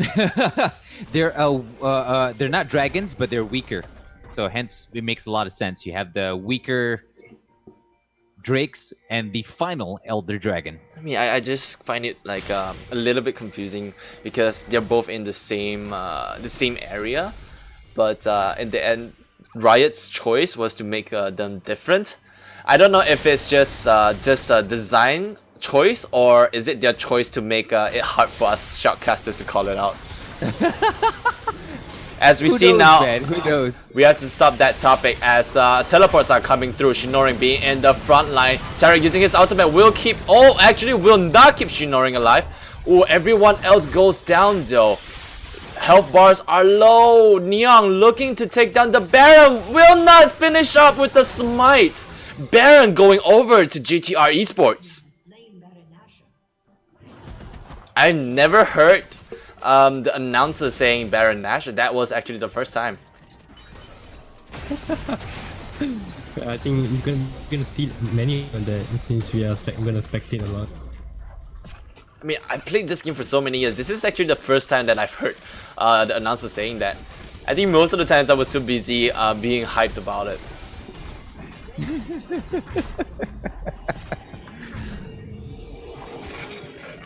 Learn new things every day. That's all I can say. But wow, Team GTR really dishing it out this game, huh? Taking the revenge. Look at about the turrets that they managed to take. One more turret, more than Team WCM. Yeah, Wait, I hold mean, on. big props go to Kuala Lumpur. Landing that ultimate was able to keep the team alive for majority of the fight. If that ultimate didn't come down, the sleep would have dealt humongous amount of damage onto GTR, as he can easily just Shuriman dive himself into the backline and just using his ultimate would have been able to just clear out a lot of health. But that Tarek ultimate, clearly the MVP right there. Yeah, everybody in my live chat's going GTR. Wow, wow, wow. Wow, cool ultimate. Okay, are they spelling it with a WAU or W or W? It's basically WOWWIWWW. Okay. I thought it would have been a taunt because they are going against the WoW cool man. But I think it's supposed to be something like a wow, wow, wee, wow. Oh, okay. Having a little fun in the chat right there. Okay, so meanwhile, ultimate being sent down by Washi Yan will not be able to secure the Drake. Hey, it says the dragon! That's what I noticed as well. So yeah, okay. So Riot calls drakes as dragons. I mean, I do believe they're called the Elemental Dragon instead of the Elemental Drakes, but they just in the text they have slain the Infernal Drake. So I don't know what happened there. is it? Yeah, it says. Oh, there we go. Yeah. Kaisa has slain the Infernal Drake. Even Riot's confused. Oh my god! How are we supposed to get it right now? Yeah. Riot, fix this, Riot. Either add 2 legs to the Drake, or fix the text. I think they'd rather fix the text than actually have to go back to the modeling and add 2 additional legs. And most definitely so. Meanwhile, Shinoring is caught out by, well, Kuman will drop instantaneously, as well as Kurukai, as he is caught in the gist of the battle. Ooh, Kuala Lumpur running for his life, flashes over the wall, will back away. Meanwhile, Macking using his Hex Flash are looking for an engaged Neon in a good position to send a cocoon, will not land it. Meanwhile, Hook comes through from Macking using the ultimate. Kuala Lumpur will survive for now. The Sleep using his ultimate pushes Kuala Lumpur backwards. The Sleep will, however, drop down to Overthink. Call of the Force God comes in. Bang, bang, bang on Wall Shi Yan. Will. Ooh, high damage coming through. Neon Eve will survive the fight for now. Oh, meanwhile, look at Rina though. Rina pushing down the bottom lane. Hopefully, we'll be able to secure the turret. Trash top lane continuing the fight. Will have to back off eventually as Kuman comes out victorious. Meanwhile, Rina tries to look for a disengage, leaps over to the wall, flashes over. Oh no, Pillar coming through from the Trundle, trying to run away. Ignite as well. Oh, will not survive for long as Kurukai dashes forward and sends the Q, taking down Rina.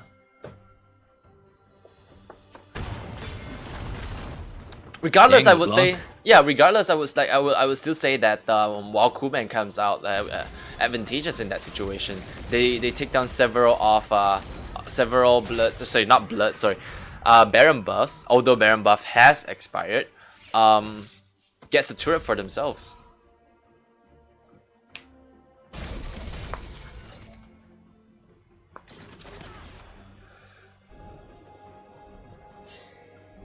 I can definitely say at this point it can go either way.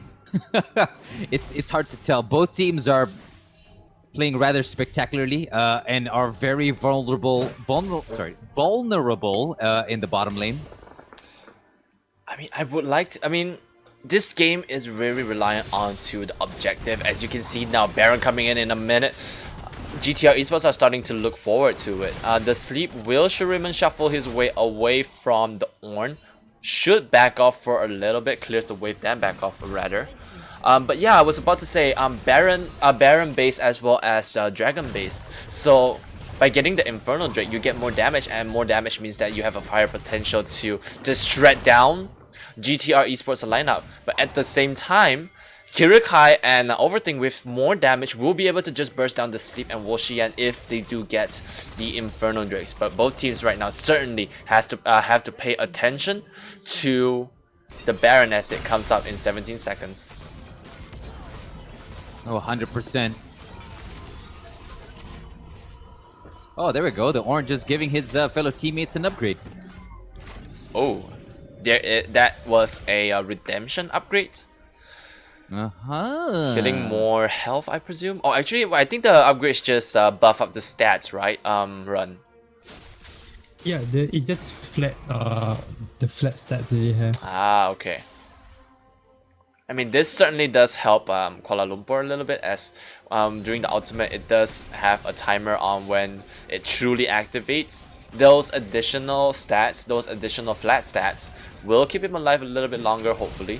Meanwhile, Kirikai leaps forward, takes a huge chunk of health away from the sleep. The sleep!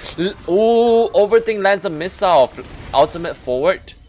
Will not secure the call, as the game will be paused as Jax receives a phone call. Ring. Okay, I guess he received it and he just ignored it. I guess he just has to like run to get it, get the phone, or at least turn off the phone. Highly likely. So both teams are ready as we wait for them to unpause the game. We can tell that the Jax have he set his priorities straight. You know, when someone calls, he's like, "Not now. I'm in the tournament." I think it's most likely his boss. I mean, let's put it this way. Why would you answer a phone call? Oh, there we go. Maybe like mom calls you or something. Oh yeah, the other family boss. Okay, Yeah. alright. I mean, you're practically in the actual same house though. Do you really need to call your son? Maybe it's outside. Oh wait, actually, yeah, wait, due to COVID, yeah, I guess. Unless you tell me that he chose to play his game with a laptop in the porch. I don't think it's likely that they're in a different area. Oh, meanwhile, a fight goes through. Call of the Forge God comes in. Tarek with his out will deny damage coming in. For a little while, Neon takes down Kirikai. Will pop the stopwatch. Sorry, not the stopwatch. The Zonias rather. Oh, the least got taken down. Will be taken down. Trash is in a low health situation. Will survive for now. Meanwhile, Wolshian sends the ultimate. Ooh, goes in deep. Will take down Kuala Lumpur. This is coming in very strong from the side of Walkuman. They will not be able to take the Baron, but they will certainly look towards the Dragon. Oh, Drake! Damn it. Oh, maybe not. Wolshian wants to take this turret. Turret it is. Oh, actually, I think it's unnecessary since the sleep already has quite a bit of damage. Just believe in the team. Comes in strong. Overthink. Will not secure the kill onto the Ezreal. I mean, I think there is a little bit of a particle bug as we never saw the missiles coming in. But that will certainly be how Overthink does his ultimate right now. As you see there, you didn't see. We couldn't see the missiles being shot out. But as a Kai'Sa, you do need to land a stack on your opponent before you can use your ultimate. Oh, meanwhile though, GTR Esports are looking back towards the Baron. Are taking it apart rather quickly, down to 4,000 health. will secure the Baron. Meanwhile, Thrash a little bit overstepped there. Will be focused by 3, but will not be taken down. Now with the Baron buff, what are the GTR's game plan? Are they gonna push? Are they gonna look for fights? Regardless, this is not looking well for Walkuman. This is the second time GTR Esports secured the Baron, I believe. Yep, second time. And it looks like there's a possibility we are going into a third match in this best of 3. Although a little bit early to call, but there is a possibility of that happening since both teams are rather even, and with the Baron buff right now, they should be able to just group up and make something happen. All right, Kirikai went after the blue buff right there. Kirikai leads in, will take a bit of a health away from Wo Shiyan. A 0 turret is gonna drop very soon, so not much defense coming through with that. Wo Shiyan tries to just clear out the wave to stop the push coming in from GTR Esports.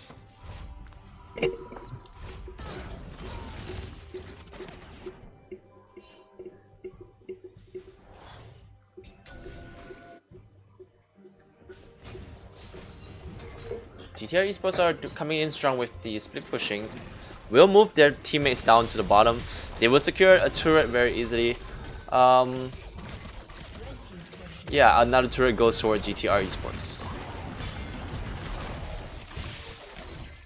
I think right now in the tactic of the red team here, they're just gonna try and play. Oh, Neon!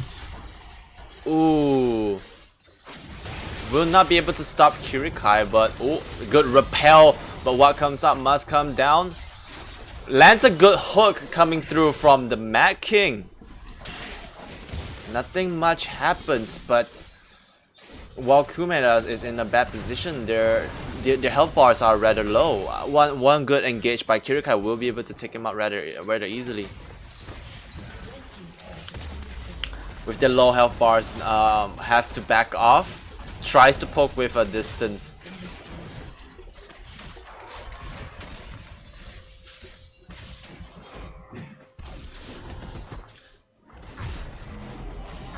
Securing the inhibitor turret and the inhibitor as well. Says that that was enough. They will now back off.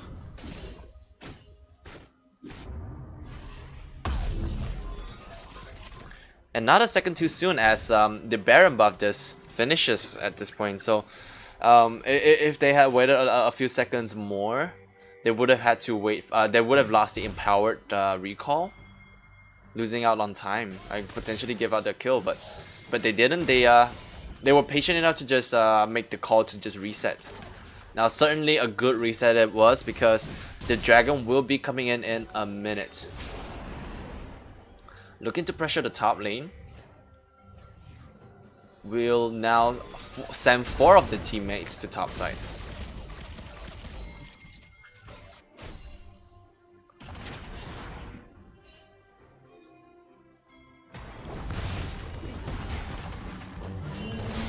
Ooh, Trash top lane in a not so good position, but being as tanky as he is, will survive for quite a long while as Mad King gets taken down. Rina tries to get out and will do so. At least with no other choice, has to flash out to prevent death from Kirikai.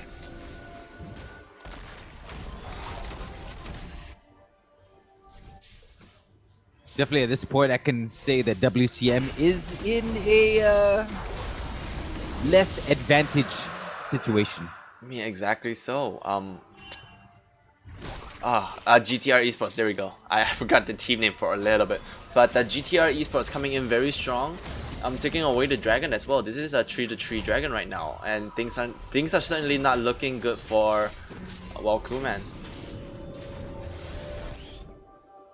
Yeah, I really think Walkuman's in a tight spot right now. They have. I think we lost run again. Damn it. No. Oh man. I like how it always happens when he's really getting into it, and you're just like, Oh man. Click, click, click. I was like, ah, dang it, we lost run. Okay. Yeah. I think what Wildcoolman has to play around the mistakes of GTR Esports. Then. Yeah. You know, I really, and as far as I can see right now, I don't think GTR Esports is doing much mistakes or like any slip ups that Wildcoolman can take advantage of.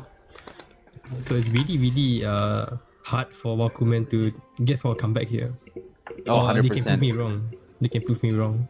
No, actually, I agree with you, like, really well. I mean, let's just look at the bottom lane, right? They have no inhibitor. Not only do they have to deal with Team GTR just attacking them from wherever, they also have to deal with all the supercharged siege minions. Yeah, and they Baron really coming have up to be- in 3 seconds. Both teams will have to start looking there. I'm sorry, I have to stop you guys right there, but this is a crucial moment we for stopped both already? teams. GTR Esports are looking to defend it. Meanwhile, Wildcoolman tries to secure some vision. Will back out since GTR Esports are holding back the trigger.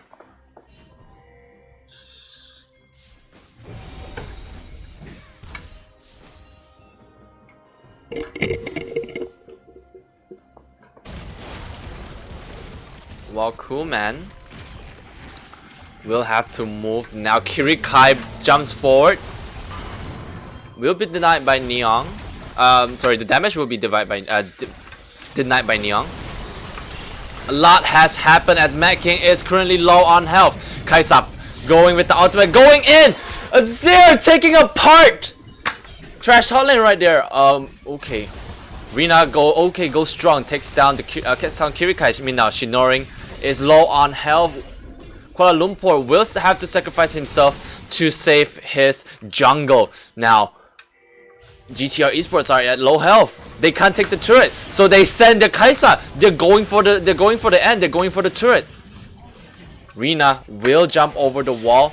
Tells the team that, oh, it's fine. I will go back. I will defend the turret. Believe in me, team. Oh no, the Baron on the side of GTR will stop the recall. Teleport coming through. Rina will go back alone as Overthink takes down the turret. I think one of the things that we didn't see just now when we were focused on the Baron, that the GTR's Kesa actually managed to take advantage of the open back door and took a couple of pot shots towards the inner turret. I mean, most definitely, Rina saw it and he wanted to stop it, but the Baron, you're standing right behind the Baron pit. Doesn't mean that you're safe. You are still in range of his attacks. So either you go for the teleport or you have to back out a little bit more. And Rina was a little bit too close. We'll have his recall cancel and we'll have to expand his teleport to try to save the remainder turret.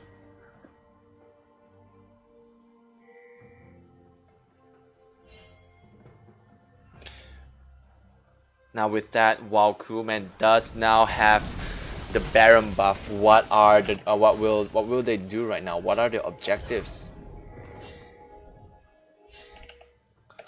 Only 3 members have the Baron buff though. I have to mention. So resource are a little bit split. They do send Rina down to push down bottom. Finally seeing a chance. Oh, meanwhile, Kirikai leaps forward, binds Woshia. Meanwhile, Woshia just deals too much damage as LeBlanc will drop. Popping the Zonias. Overthink will survive a little bit longer, but Woshia coming in from the side. Pew, pew, pew. Takes down 3 of the GTR lineup. Trash will be alone, facing almost the world. The Sleep and Neon Eve will go forward and try to take down Trash. Trash playing around the Barry will not survive for long as he gets taken down by the Sleep. He tried to hit the Blastcone there, but he autoed the minion instead. Oh, did he? He autoed the spiders instead. Yeah, exactly. Okay. Okay. This is certainly not looking well for GTR. 15 seconds on the death timer. They are not gonna be able to survive this as Wow, Crewman takes game 2 of this series. How did we get here? It just happened so fast. I know. From the No, moment, the thing is, from I the was moment you- literally watching it. I was like, because GTR was pretty much ahead. Okay, so for it, we will pull it back on the rewind right now. So let's talk about that last fight here. So last fight here, so we have both teams being ready for a fight. Is it? I think the audio's a little weird right now. I think probably because the game ended, it was the victorious screenshot. So audio's really wonky. Kirikai here goes forward to try to take down the Ezreal, but Woshian just able to out damage. And I saw in the chat people asked about that the Kaisa was there, but the Kaisa used Zonias to try to survive the initial damage. Even with Kuala Lumpur's ulti, does not last forever, will drop very soon right thereafter. So, and that's how Kuman was just able to secure that game. Dang. Okay, audio's a little weird, so we know how this game ends, so we're just gonna leave here.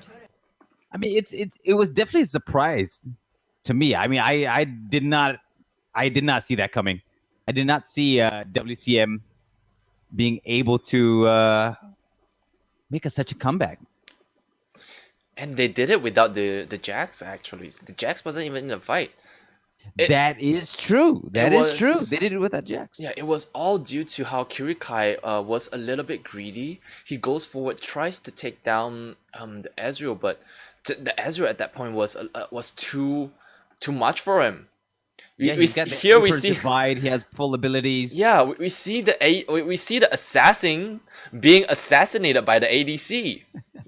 that is a scene that I never thought I would see, but yeah, and then Overthink wants to help out, goes in really deep, but from there on out, there was just too much combos coming in from the side of a Walkuman, and Walkuman just secures the kill and takes down the Nexus. So I'm guessing Walkuman is moving on to the semifinals, huh? Indeed, he will. I mean, indeed, they shall. Very well deserved, man. Very well deserved. They almost lost that one, but they made it back. I think Walkuman managed to prove me wrong on saying that they couldn't capitalize on GTR's Esports mistake there. And I saw some mistake coming from the positioning of the Kaisa and the positioning of the Kaisa there, and I really think that because of that it may have cost them the team fight and ultimately the game. Yeah. Oh, look at that, Azir. Yeah, hello, Azir. I mean, GTR Esports certainly was giving us a good game. They were coming in very strong in the game. They were able to secure and deny a lot of the conditions necessary for Walkuman to win.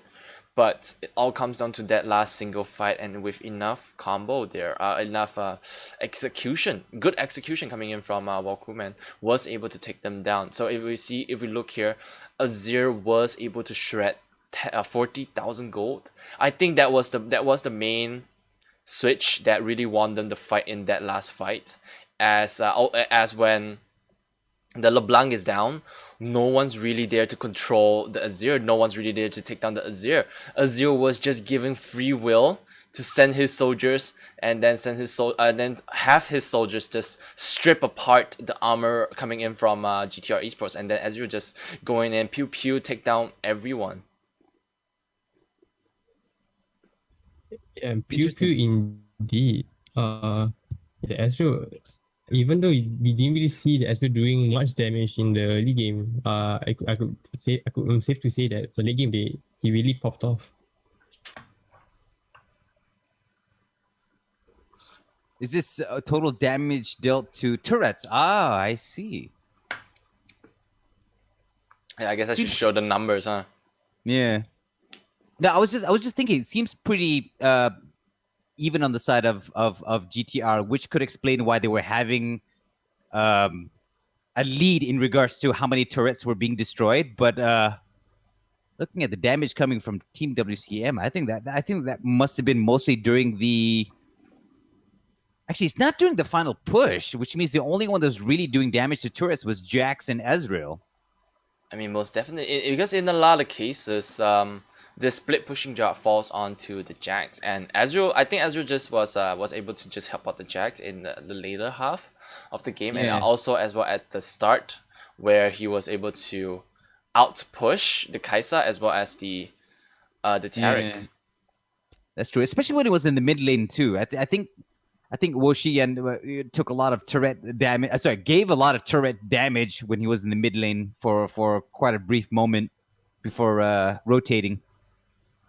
Okay, update on the interview here. One of the members is actually very shy because he can't really speak good English and he doesn't want to go. So he suggests that why not we interview the Sleep and Neon instead. Is that Yeah, okay. Sure. is that yeah? All right. Yeah, sure. Hold on, let me bring them in.